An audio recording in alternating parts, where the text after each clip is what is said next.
This is a short story I wrote a while ago about returning from Asia where I'd been stationed. It's called Going Home.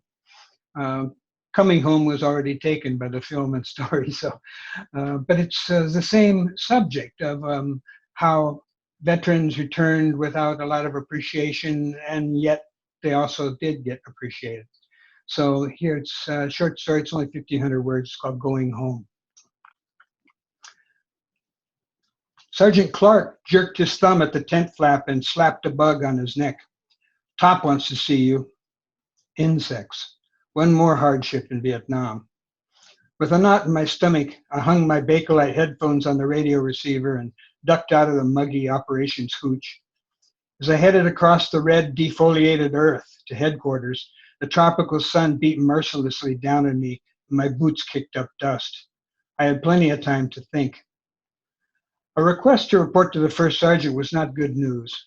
I wondered what I'd done this time. I tried to keep my nose clean and do what I was told, but it was hard. I'd received minor disciplinary infractions in the past and was not looking forward to more punishment. I wasn't a very good soldier, honestly, because I couldn't hide my attitude. The way I saw it, saying yes, sir, and no, sir, to a bunch of mindless lifers who thought they owned you was a necessary evil. I hated Vietnam, but in 1968, what choice did I have? 5 years of prison, escape to Canada and never come back, or submit to the draft? Thank God I ended up a rear echelon communications specialist and never had to see combat.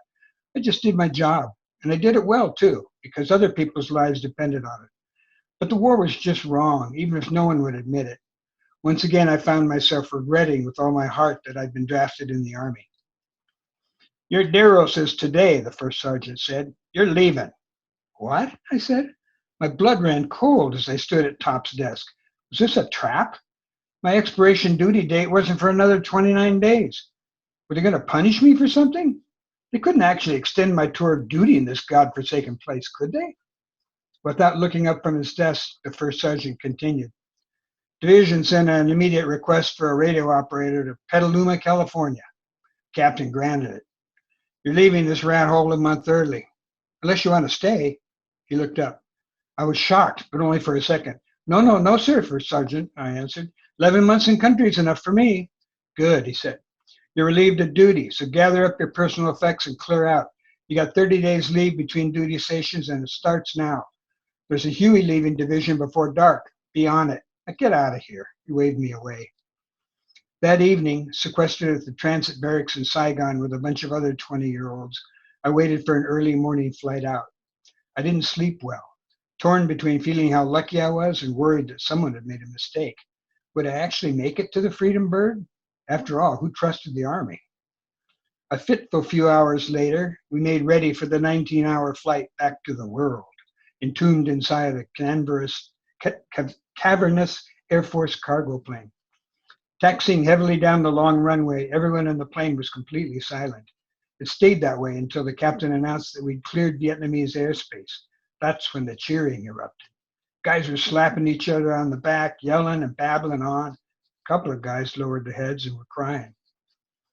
By 1969, a lot of people were looking for ways to vent their anger at our involvement in the Vietnam War, and that included me. Before I'd been drafted, I'd even been in some of the protest marches. So when our plane finally landed at Travis Air Force Base, which was the center of vehement anti-war activity just north of San Francisco, I wasn't sure what to expect. When I climbed out of the plane and crossed the tarmac, though, it still felt like Vietnam. The same diesel fuel smell, the same aircraft sounds. The Army provided no ground transportation, so I was on my own. I had to hitchhike home. I would have changed into civvies if I had any, because standing there beside the road in my dress green uniform with duffel bag slung over my shoulder, I was an easy target for any drive-by. Fortunately, I got a couple of quick rides without any trouble. But by the time I got in front of Stanford University on El Camino Real, I started to get hassled.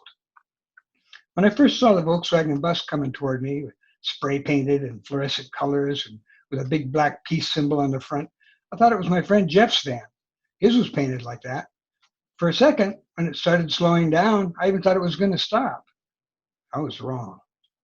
It swerved off the road onto the shoulder, headed straight at me before it suddenly speeded up again. As it passed, someone spit out the window. Fortunately, I instinctively jumped back, and the spray of food and spit the guy spewed at me splattered on the sidewalk instead of on my uniform. From the color of the mess, the guy must have been eating scrambled eggs. I trudged on. 10 minutes later, someone in another car stuck out his head as he passed, yelling, "Hey, hey, hey, how many babies you killed today?" My duffel bag grew heavier. Finally, I put away my thumb, resigned I'd have to walk the last 8 or 9 miles home. Then I heard a voice call out from behind me. "Where are you headed?" I turned around, saw a brand new shiny gray Javelin convertible slowly cruising along. The car grabbed my attention before I looked up and checked the driver, but he looked ordinary enough. Early 30s in a dark suit, a red tie, medium length hair. When he asked where I was headed, I told him I was going home on leave from Vietnam before being reassigned a new duty station.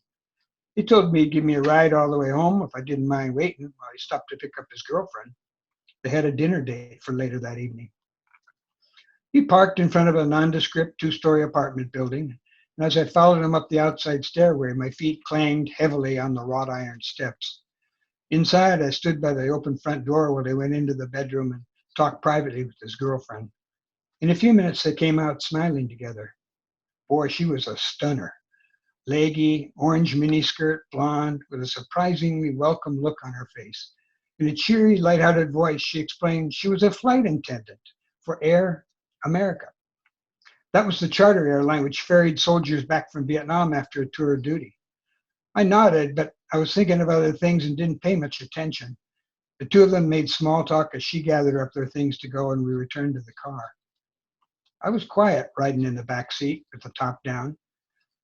The guy's girlfriend turned around from in front with her long blonde hair blowing around and asked me how long I'd been away. I told her almost a year. When she asked me what my family thought about me coming home, I said I didn't know because I had no time to contact anyone. As far as they knew, I was still in Vietnam. She and the driver exchanged glances and fell silent the rest of the way. I didn't want to talk about where I'd been. I didn't want to have to explain what it was like or what I'd gone through. I just wanted to forget about it, and the less said, the better. But I began to worry. What if no one was home when I arrived? What would I do then? The car stopped in front of my home, and I thanked the two for the ride. Hefting my duffel bag, I headed up the walk to the front door. When I rang the doorbell, I prayed there was someone home. Then, from inside, one of my sisters screamed out my name.